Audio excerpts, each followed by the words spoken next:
Joining us now is Tommy Pigott, the spokesman for the US Department of State, joining us from Washington, D.C. Tommy, thanks for your time. Your Secretary, Marco Rubio, has said the war has achieved its objectives, yet when we look at it, Iran at this current moment still retains enriched uranium. There are attacks still continuing in the region, and shipping through the Strait of Hormuz remains disrupted. Can you talk us through what exactly has been achieved? Well, the objectives of Operation Epic Fury have been clear from the beginning of this operation. That includes the decimation of the Iranian regime's air force, their navy, their ballistic missile capacity, their defense industrial base. We have seen decisive outcomes from Operation Epic Fury. Those objectives have been achieved, as the Secretary and President have both outlined. From the very beginning of this administration, though, underlying all of this is the commitment and objective that President Trump has clearly laid out, that the Iranian regime can never be allowed to have a nuclear weapon. Tommy, the US comments this week out of the Pentagon in particular said the ceasefire was still holding, that the attacks we had seen did not meet the threshold for saying that the ceasefire had been broken. At what point, in your opinion, does this stop being a ceasefire and become a conflict again? Well, fundamentally, I will refer to the Department of War when it comes to describing the situation on the ground. We've seen the Department of War give routine updates from their press briefing room regarding the situation. And ultimately, that's a decision for President Trump. I'm certainly not going to preview or predict the actions of what the president may decide in the future. But the president has been clear from the very beginning that he prefers a diplomatic solution here. We saw diplomacy tried in the beginning of this administration, then we saw Operation Midnight Hammer. The door for diplomacy was opened yet again. And now we again see President Trump describing how the Iranian regime wants to make a deal, and President Trump wants to see a deal. But make no mistake that President Trump means what he says when he says the Iranian regime can never be allowed to obtain a nuclear weapon. Speaking of President Trump, it was he who said that the operation had paused part of its work in the Strait while pushing for diplomacy in his most recent comments around that. Are you then, or is the United States rather, prioritising negotiations because it cannot at this point fully secure the waterway? Well, look, a couple of things here. First, the United States has the most powerful military in the history of the world. Make no mistake about that. And that is due in large part because of the efforts President Trump took in his first term to rebuild the military. I also want to note and applaud our partners for the security partnerships we have throughout the region with our allies and partners. What we are seeing right now is President Trump dedicated to having a good deal for the American people. One of the things he did in his last term was exit the JCPOA, the Obama nuclear deal, which we view as giving the Iranian regime a roadmap to a nuclear weapon. President Trump said no. So President Trump's going to make a good deal for the American people. But make no mistake, we have the most powerful military in the history of the world.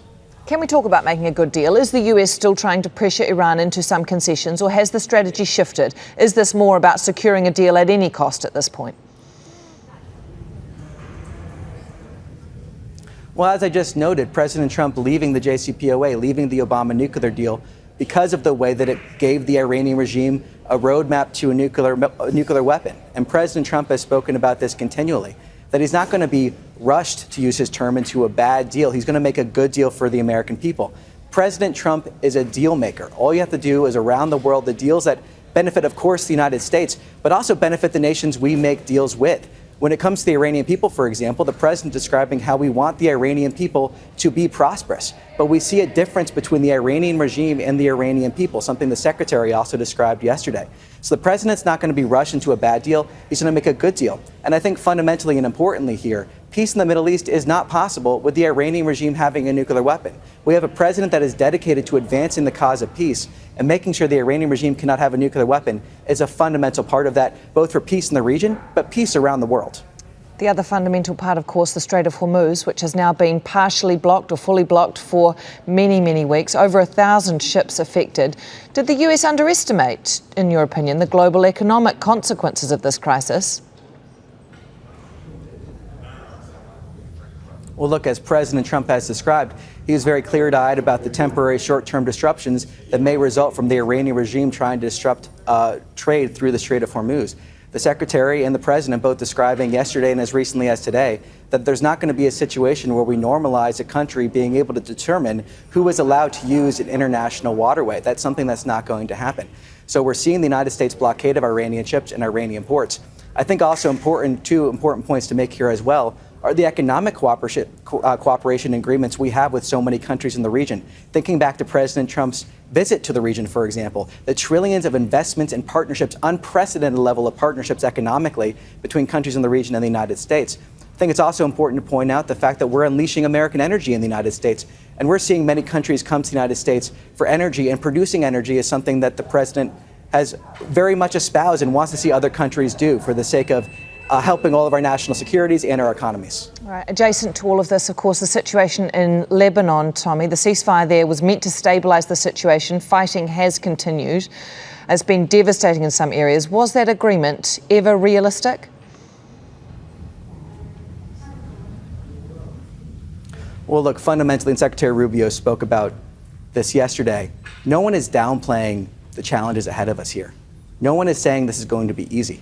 But what the United States is focused on is creating the conditions where good faith conversations between the government of Lebanon and the government of Israel are possible.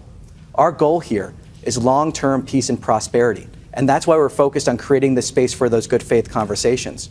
What we're seeing right now is Hezbollah trying to derail these conversations, both by launching attacks against Israel, but also threats within Lebanon.